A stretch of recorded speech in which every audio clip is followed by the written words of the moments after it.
"Marry me," she said, her voice cracking as headlights swept across the alley. The homeless man stared at her, rain-soaked and shaking. "Right now, please. He's coming." If you've ever made a choice out of pure desperation, one that changed everything, you'll understand why she couldn't look back. Lila's hands were shaking again. She stood in the bathroom of the apartment she shared with Derek, staring at the purple shadow blooming along her ribs. It had been 3 days since he shoved her into the counter. 3 days of long sleeves and carefully timed smiles. She pressed her fingers against the bruise and winced. "Just leave," a voice whispered inside her. "Just go." But where? Her bank account had $47 in it. Derek monitored everything, her phone, her email, even her work schedule. He'd convinced her to quit her job 6 months ago. "When I make enough for both of us, babe. You don't need to stress." Now she had nothing. No money, no job, no friends left who believed her. Lila splashed cold water on her face and studied herself in the mirror. 28 years old, pale skin, eyes that used to sparkle. Now they just looked tired. Her phone buzzed on the sink. "Derek, where are you?" Her stomach clenched. He was home early. "Lila. Bathroom. 1 second." She dried her hands, steadied her breathing, and opened the door. Derek was standing in the hallway, arms crossed. Tall, handsome in that sharp-jawed, cold-eyed way. He smiled, but it didn't reach his eyes. "You okay?" he asked softly. "Yeah, fine." He stepped closer. His hand brushed her hair back. Gentle, too gentle. "You look upset." "I'm not." "Don't lie to me, Lila." Her throat tightened. I'm just tired." He studied her for a long moment, then kissed her forehead. "Get some rest. I'm going out with the guys tonight. Be back late." Relief flooded her chest. "Okay." He grabbed his jacket and paused at the door. "Oh, and babe, I checked the account. You tried to withdraw cash yesterday." Her blood went cold. "It was just for groceries. We talked about this." His voice was calm, terrifyingly calm. "You don't need cash. Use the card I gave you." "I know, I just—" "Lila." He turned, his smile thin. "Don't make me worry about you." Then he left. She stood frozen in the hallway, listening to his footsteps fade. Her chest felt like it was caving in. "I have to get out." But how? Across the city, Kai sat on a bench outside the 24-hour diner on 5th and Monroe, watching people pass. No one looked at him. Not really. They saw the torn jacket, the overgrown beard, the duffel bag at his feet that held everything he owned. They saw homeless, and that was enough to make them look away. Kai didn't mind. He preferred it. He pulled his collar up against the wind and checked the time on the cracked watch he still wore. Force of habit. 11:43 p.m. A woman in a business suit hurried past, clutching her purse tighter as she passed him. Kai almost smiled. If only she knew. 3 years ago, he'd been the one in the suit, the one walking past people like him without a second glance. Back when he had a penthouse in River Heights, a corner office, a family name that opened doors. Back when he thought money meant power. Then his brother sold him out, framed him for embezzlement in their father's company. Kai had been too proud or too stupid to fight it. He'd walked away. Kind of let them have it all. And he'd been walking ever since. He leaned back on the bench and watched the diner's neon sign flicker. Open 24 hours. Some nights he'd buy a coffee just to sit inside where it was warm. Tonight, he didn't feel like pretending to be normal. A couple walked past, laughing. The man pulled the woman close, kissed her temple. Kai looked away. He used to believe in that. In people. In love. Not anymore. Lila waited until 2 a.m. Derek texted once. "Staying at Mike's. Don't wait up." She didn't wait. She moved fast, grabbed a backpack, threw in clothes, her toothbrush, the emergency credit card she'd hidden in a tampon box months ago. Her hands were shaking so hard she could barely zip the bag. She didn't leave a note. She just left. The apartment door clicked shut behind her, and Lila stood in the hallway, breathing hard, waiting for the panic to hit. It didn't. For the first time in 2 years, she felt something else. Hope. She took the stairs instead of the elevator, afraid he'd somehow know, somehow be waiting in the lobby. But the lobby was empty. She pushed through the glass doors and stepped into the rain. The city was quiet, cold. She had no plan, no destination, just the weight of the backpack on her shoulders and the terrifying freedom of not knowing what came next. Lila walked for blocks until her feet ached and her clothes were soaked through. She ended up in front of a 24-hour diner, and that's where she saw him. A man on a bench, soaked, bearded, looking at nothing. She almost kept walking, but something stopped her. Maybe it was the way he sat, still like he'd given up on waiting for anything good. Maybe it was because she felt the same. Lila sat down on the far end of the bench, shivering. For a long time, neither of them spoke. Then quietly he said, "You okay?" She laughed, sharp, broken. "No," he nodded. "Yeah, me neither." The rain came harder. Lila pulled her knees to her chest, trying to make herself smaller. The bench offered no shelter, and her jacket was already useless, soaked through, clinging to her skin. She should find somewhere to go, a motel, a shelter, anything. But her body wouldn't move. The man beside her shifted, and she heard the rustle of fabric. A moment later, something heavy draped over her shoulders. She looked down. His jacket. "You need it more than me," he said quietly. Lila turned to him, startled. Up close, she could see his face better. Sharp cheekbones, dark eyes that looked too aware for someone who'd supposedly given up. There was something almost refined about him, underneath the grime and exhaustion. "You'll freeze," she said. "I've been colder." She wanted to argue, but her teeth were chattering too hard. She pulled the jacket tighter. It smelled like rain and something else. Faint cologne, expensive, like a ghost of a previous life. "Thank you," she whispered. He nodded. Silence stretched between them. The diner's neon sign flickered, casting pink light across the wet pavement. "What's your name?" she asked. He hesitated. "Kai." "Lila." Another nod. He didn't ask why she was here, soaking wet at 2 a.m. with a stuffed backpack.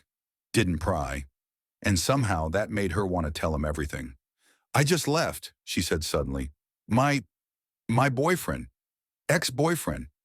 I don't know, I couldn't stay anymore." Kai turned to look at her. He really look at her. His gaze moved to the shadow of a bruise on her wrist, barely visible beneath her sleeve. His jaw tightened. "Did he hurt you?" The question was soft, but there was something underneath it, something hard and cold and dangerous. Lila pulled her sleeve down. "It doesn't matter now. I left." "It matters."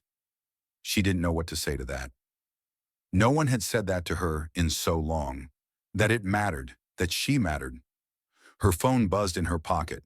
Her whole body went rigid. She pulled it out with shaking hands. "Derek." "Where the fuck are you?" "Derek." "Lila, answer me right now." "Derek, I swear to God, if you left Derek, you have 10 minutes to come home, or I'm calling the police. Tell them you stole from me." Her breath came faster. Panic clawed up her throat. "He's going to find me," she whispered. "He tracks my phone.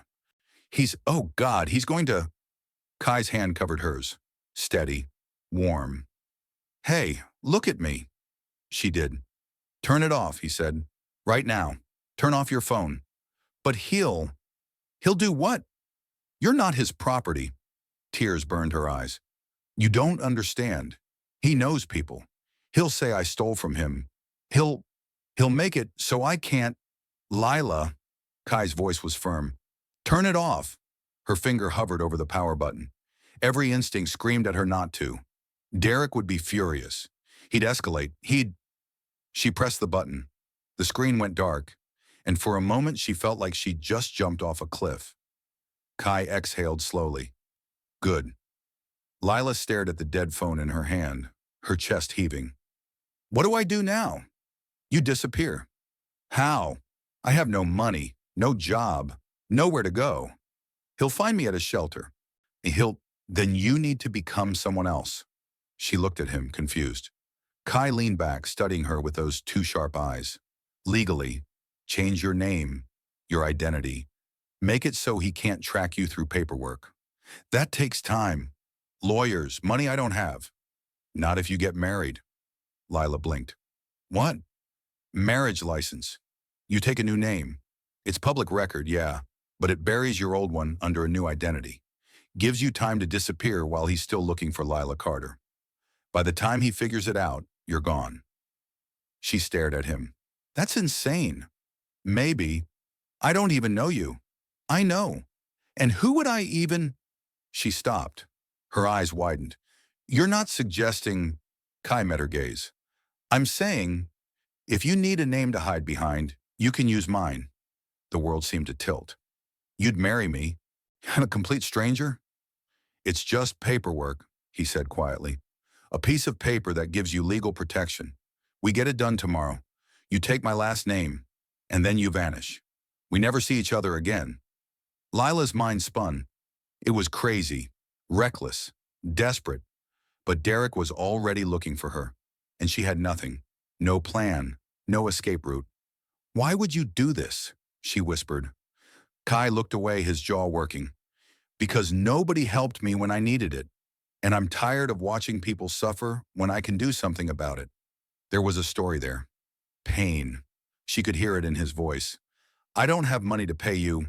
I don't want money. Then what do you want? He was quiet for a long moment. Then, I want to believe there's still something good I can do. That's all. Lila's throat tightened. She looked down at her hands, empty, shaking, still clutching his jacket around her shoulders. This man was homeless, broken, a stranger, and he was offering her a way out. If I say yes, she said slowly, we do this tomorrow? First thing. Courthouse opens at 9. And then? Then you disappear. New name. New life. I go back to mine. We're ghosts to each other. She should say no. She should find another way. But there was no other way. Lila looked up at him, tears streaking her face, rain still falling around them. Okay, she whispered. Let's do it.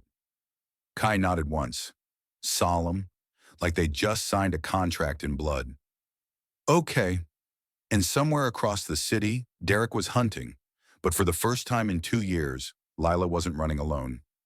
If you've ever trusted someone you had no reason to trust, well, just because you had no other choice, you know what comes next isn't logic. It's survival. They spent the night in the diner. Kai bought 2 coffees and a plate of fries with crumpled bills from his pocket. Lila didn't ask where he got the money. She was too exhausted to care. She sat across from him in a corner booth, still wearing his jacket, watching the steam rise from her cup. You should eat, Kai said, pushing the fries toward her. She hadn't realized how hungry she was until she took the first bite. Then she couldn't stop. Kai watched her with something that might have been sadness or recognition. When's the last time you ate? He asked quietly. Yesterday, maybe. She paused, a fry halfway to her mouth. I don't remember. He nodded like he understood. When the diner was nearly empty, just a tired waitress refilling coffee pots and a trucker reading a newspaper at the counter. The lights buzzed overhead. It should have felt depressing, but Lila felt safer than she had in months. Tell me about him, Kai said. She stiffened. Why? Because if we're doing this, I need to know what we're up against. Lila set down the fry. Her appetite vanished. Derek's controlled, methodical. He doesn't yell or break things. He's smarter than that. He makes you feel like you're the problem, like you're crazy for being upset. She twisted the paper napkin in her hands. He works in finance, has connections, friends in the police department. If he says I stole from him, they'll believe him. Did you? No, but he'll plant evidence if he needs to. Kai's expression darkened. How long were you with him? 2 years. And the bruises? She looked away. 6 months. It started small, a shove. Then, her voice cracked. It got worse. Kai was quiet for a long moment. When he spoke, his voice was low, controlled. He won't find you. I promise. You can't promise that. Watch me. There was steel in his voice. Something that didn't match the torn jacket and the beard. Something that made her believe him. Who are you? she asked suddenly. Really? Kai's jaw tightened. Nobody. That's not true. It is now. She wanted to push, but the look in his eyes stopped her. Whatever he was running from, it was his to carry, just like her bruises were hers. We should rest, Kai said, glancing at the window. Dawn was breaking, painting the sky gray and pink. Courthouse opens in 3 hours. They walked to the courthouse in silence. Lila had changed in the diner bathroom, pulled on the one clean shirt she'd packed, tried to fix her hair. She looked pale, terrified, like a woman about to marry a stranger. Kai had cleaned up too somehow, shaved with a disposable razor, combed his hair back. Without the beard, he looked younger, mid-30s maybe, and disturbingly handsome. Lila tried not to notice. The courthouse was a gray building with marble steps and metal detectors. They stood outside for a moment, neither moving. Last chance to back out, Kai said. Lila's hands were shaking. She shoved them in her pockets. Are you backing out? No. Then neither am I. They climbed the steps together. The marriage license process was shockingly simple. $40, 2 forms of ID, a witness pulled from the hallway, a bored paralegal who looked like she did this twice a week. The clerk barely looked at them. Reason for marriage? Layla froze. Love, Kai said smoothly. The clerk stamped the form. Sign here. Lila's hand hovered over the line. This was it. Once she signed, she'd be Lila Zhang, a different person, a married woman. To a man she'd met 6 hours ago. She signed. Kai signed next to her, his handwriting sharp and precise. Congratulations, the clerk said flatly. You're married. Next. And just like that, it was done. They walked out into the sunlight, and Lila felt like she'd just committed a crime. That's it, she said, staring at the paper in her hand. That's it. I'm married. Legally, yes. She laughed, a sharp, disbelieving sound. This is insane. You said that already? Because it is. Kai stopped walking and turned to face her. Lila, listen to me. You did what you had to do. That man can't hurt you anymore. He'll find a way, not if you disappear. Today. Right now. He pulled a folded envelope from his jacket. Take this. She opened it. Cash. At least $2,000. Her eyes widened. Where did you? Don't ask. Just take it. Get a bus ticket. Go somewhere he'd never think to look. Change your appearance. Use your new name. Lay low for 6 months, then file for divorce. This marriage disappears, and so do you. Lila stared at the money, her throat tight. I can't take this. You can. Kai, I don't need it. You're homeless. His expression flickered. I choose to be. You don't. She didn't understand.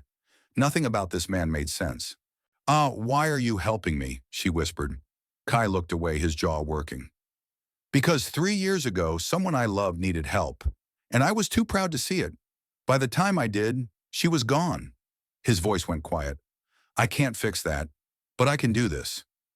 Lila's chest ached. She stepped forward and, without thinking, wrapped her arms around him. Kai went rigid, like he'd forgotten what a hug felt like. Then slowly his arms came around her. They stood like that for a long moment. 2 broken people holding each other up on a courthouse steps. Thank you, Layla whispered against his chest. Kai didn't answer, but his arms tightened. She left an hour later, bought a bus ticket to Portland with cash. Kai walked her to the station, carrying her backpack like it weighed nothing. At the gate, she turned to him. Will I ever see you again? She asked. No, Kai said. That's the point. She nodded. It made sense. It was the plan. So why did it hurt?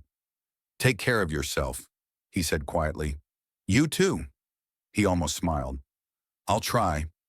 Lila turned to leave, then stopped. She spun back and kissed his cheek. Quick, impulsive. Goodbye, Kai Zhang. His eyes widened, and for just a second she saw something crack in his careful mask. Goodbye, Lila. She boarded the bus, and as it pulled away, she looked back once. Kai was still standing there, hands in his pockets, watching her go. She told herself it didn't matter. He was a stranger, a means to an end. But her new name was written in his handwriting, and she couldn't stop thinking about the way he'd held her. 3 weeks later, Lila was still in Portland. She'd found a room in a shared house near the university. Cheap, anonymous, cash only. The landlord didn't ask questions. She'd cut her hair short, dyed it darker, bought clothes from Goodwill, started waitressing at a breakfast diner under her new name, Lila Zhang. Every time someone said it, she felt like she was wearing someone else's skin. But Derek hadn't found her. Her phone stayed off, buried in a drawer. She checked the news obsessively for any mention of her name, any missing person report. Nothing. Maybe he'd moved on. Maybe he was angrier than ever, just biding his time. She didn't know which was worse. At night, when she couldn't sleep, she'd pull out the marriage certificate, stare at the signatures. Kai Zhang. She knew nothing about him. Not really. Where he came from. Why he'd been on that bench. Why a homeless man had $2,000 in cash. Why he'd looked at her like she mattered. She told herself to stop thinking about him. It didn't work. Kai stood in front of the floor-to-ceiling windows of his penthouse, watching the city lights flicker below. He'd gone back the day after Lila left, walked into the building he still owned under a shell corporation, rode the elevator to the top floor, and stepped back into the life he'd abandoned 3 years ago. Everything was exactly as he'd left it. The furniture, the silence, the crushing weight of emptiness. He poured himself a drink and didn't touch it. His phone, the real one, not the burner he'd been using, sat on the counter. 14 missed calls from his attorney, 8 from his brother. Kai ignored them all. Instead, he opened his laptop and did something he'd sworn he wouldn't do. He searched for her. Lila Carter. The results were sparse. No social media. An old LinkedIn profile from a job she'd quit 2 years ago. A few tagged photos from college. Smiling, carefree, surrounded by friends. Before Derek. Kai's chest tightened. He closed the laptop. She's safe. That's all that matters. But he couldn't stop wondering where she'd gone. If she was okay. If she thought about him the way he couldn't stop thinking about her. He told himself it was just guilt, responsibility. It wasn't. The envelope arrived on a Tuesday. Lila was closing up the diner when her coworker handed it to her. This came for you. No return address. Lila's stomach dropped. She waited until she got home to open it. Her hands shook as she tore the seal. Inside, a burner phone and a single handwritten note. In case you ever need help. That was it. No explanation. No number to call him. But the phone was already programmed with one contact. Kai. Lila stared at it for a long time. She should throw it away. This was supposed to be over. A clean break. Instead, she charged it. And 3 days later, at 2 a.m. when she couldn't sleep, she texted him. Lila, why did you send this? She didn't expect a response. But 30 seconds later, her phone buzzed. Kai, in case he finds you. Lila, he won't. Kai, probably not, but I couldn't stop thinking about it. Her heart was pounding. Lila, you're supposed to forget about me. Kai, I know. A long pause. Kai, are you okay? She could lie. Keep it simple. Lila, I cut my hair, dyed it black. I look like a completely different person. Kai, do you feel like a different person? Lila's throat tightened. Lila, sometimes. Other times, I still feel like I'm waiting for him to find me. Kai, he won't. Lila, how do you know?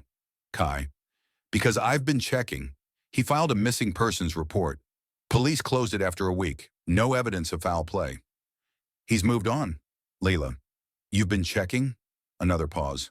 Kai, yes. Layla, why? Kai, because I needed to know you were safe. She should tell him to stop, that this was crossing a line. Lila, are you okay? She watched the 3 dots appear and disappear. Twice. Kai, define okay. Lila, are you still on that bench? Kai, no. Lila, where are you?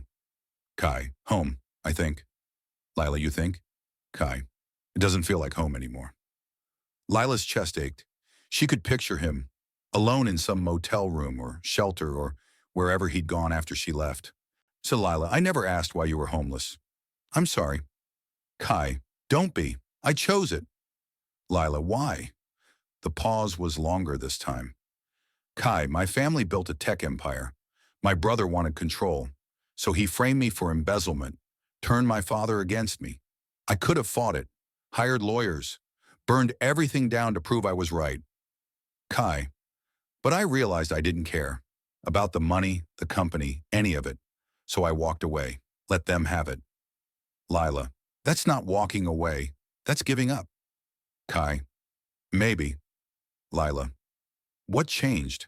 Why did you go back? Kai, you. Her breath caught. Kai, meeting you reminded me that some things are worth fighting for, even if it's just one person, even if it's just a stranger on a bench. Lila's eyes burned. Layla, I wasn't just a stranger. Kai, no? Lila, you gave me your name. That means something. Kai, it does. She stared at the screen, her heart racing. Lila, can I call you? Kai, yes. She pressed the call button before she could change her mind. He answered on the first ring. Hi, she said, her voice barely a whisper. Hi. His voice was low, rough, like he'd been waiting for this. Neither of them spoke for a moment. I miss you, Lila said. The words tumbled out before she could stop them. That's insane, right? I barely know you. It's not insane. We spent one night together. I know. This was supposed to be temporary. I know. So why does it feel like... She stopped, her throat tight. Like what? Kai asked gently. Like you're the only person who's ever really seen me. Silence, then. You're the only person who's looked at me in 3 years and seen someone worth saving. Lila's breath hitched. Eerie, Kai. I can't stop thinking about you, he said quietly. I've tried. I went back to my old life, thinking it would erase everything. But I keep seeing you, on that bench, in the courthouse. The way you looked at me like I was someone who mattered. You do matter, not to most people. You matter to me. The words hung in the air, fragile and terrifying. Lila, Kai said, his voice strained. What are we doing? I don't know. This wasn't the plan. I know. We're supposed to be strangers. I know. Another long silence. Do you want to stay strangers? Lila whispered. Kai exhaled slowly. No, neither do I. Then what do you want? She closed her eyes, tears slipping down her cheeks. I want to see you again. Lila, I know it's dangerous. I know it's stupid. But I can't just pretend you don't exist. Not when you're the reason I'm still breathing. Kai was quiet for a long time. Then, where are you? Portland. Give me 3 days. Her heart stopped. What? I need to take care of something first, but then I'm coming to you, if you'll let me. Kai, you don't have to. I want to. If there's even a chance that we could be something real, I have to know. Leela's chest felt like it might explode. Okay, she whispered. Okay. 3 days. 3 days. They stayed on the line, neither wanting to hang up. Finally, Kai said quietly, Lila? Yeah? Thank you for calling. Thank you for answering. She heard him smile. Good night, Mrs. Young. Her breath caught. Good night. She hung up and sat in the darkness, clutching the phone to her chest. In 3 days, everything would change. Again. Kai arrived on the 3rd day, exactly as promised. Lila was working the morning shift when she saw him through the diner window. He stood on the sidewalk, hands in his pockets, looking uncertain for the first time since she'd met him. He was wearing clean clothes, a dark jacket. His hair was trimmed. He looked whole. Her hands started shaking so badly she had to set down the coffee pot. You okay, hun? Her manager asked. I need a minute. She didn't wait for permission. She pulled off her apron and walked outside. Kai turned when the door chimed. Their eyes met, and Lila realized she'd been holding her breath for 3 days. Hi, she said. Hi. They stood there, 3 feet apart, the morning traffic humming around them. You came, she whispered. I said I would. I know. But, her voice broke. I didn't think you were real. Any of this. Kai stepped closer. I'm real. Are you? He reached out slowly, giving her time to pull away. When she didn't, his hand cupped her cheek. Warm, solid, real. I'm real, Lila. She closed her eyes and leaned into his touch, tears spilling over. I've been so scared, she whispered. I know. Not of Derek. Of this. Of you.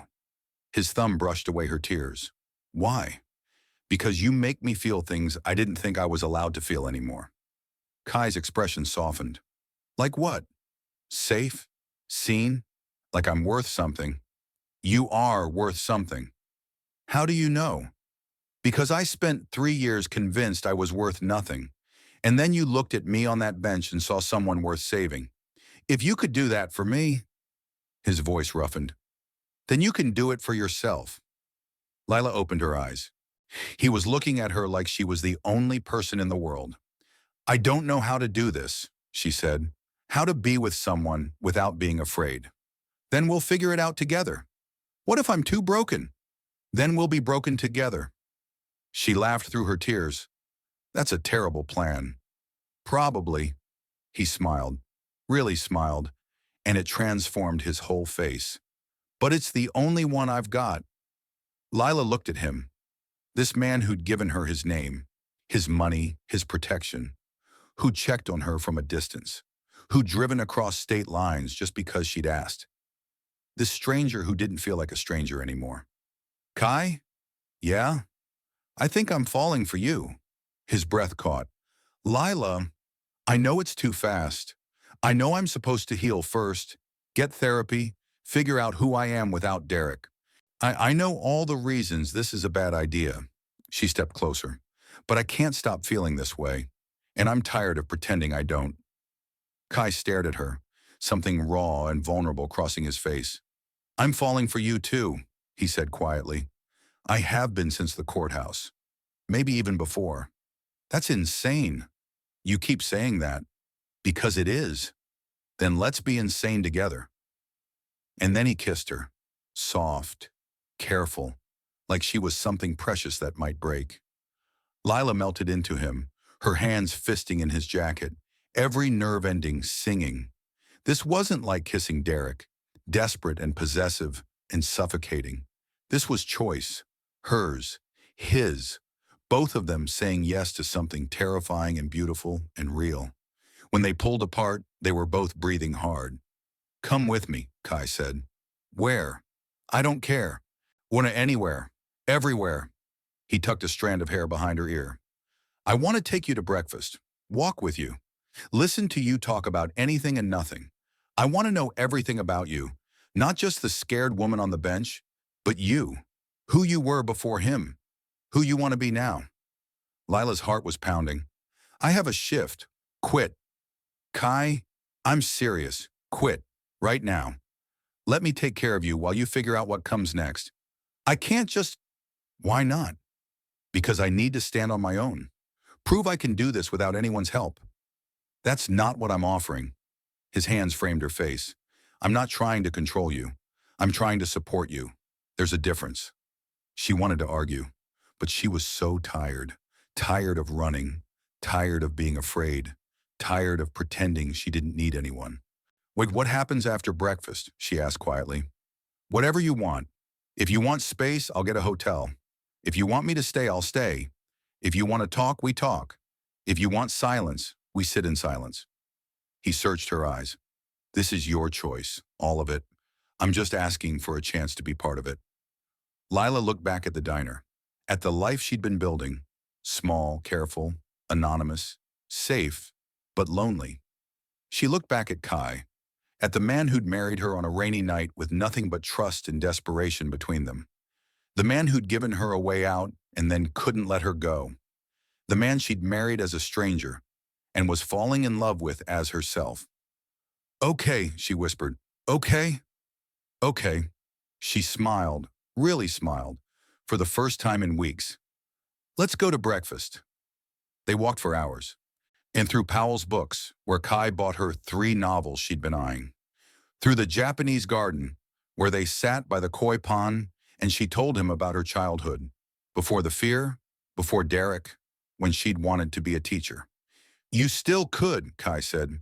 I don't have a degree. You could get one. That costs money. I have money. She looked at him sharply. I'm not taking your money. It's not mine. Not really. He leaned back on his hands, watching the koi. My grandfather built the company. I was just holding it. And then I wasn't. So now it sits in accounts I never touch. He turned to her. Let me do something good with it, please. Kai, not because you need me to, because I want to. Because investing in your future is the first thing that's made me feel like myself in 3 years. Lila's throat tightened. I don't know, why me? Because you remind me what it feels like to want something, to hope for something. His hand found hers. I've been sleepwalking for 3 years. And then you sat down on that bench, and I woke up. She laced her fingers through his. So what now? Now we figure it out. Together. What about Derek? What about him? What if he finds us? Kai's expression hardened. Then I handle it. How? I have resources, lawyers, people who owe me favors. He squeezed her hand. He won't touch you, I promise. You keep making promises. I keep them too. She believed him. That night they sat in Kai's hotel room, separate beds, because Lila needed space and he respected that. And she asked the question that had been haunting her. When we file for divorce, what happens to us? Kai was quiet for a long time. We don't file, he said finally. Her heart stopped. What? Not yet. Not until you're ready. He turned to face her. This marriage might have started as paperwork, but it doesn't have to stay that way. Kai, I'm not asking you to stay married to me. I'm asking you to give us, a real chance. No running, no hiding, just, see where it goes. That's insane, she whispered. You keep saying that. Because it is. Maybe, he smiled. But I married you in the rain after knowing you for 6 hours. Insane is kind of our thing.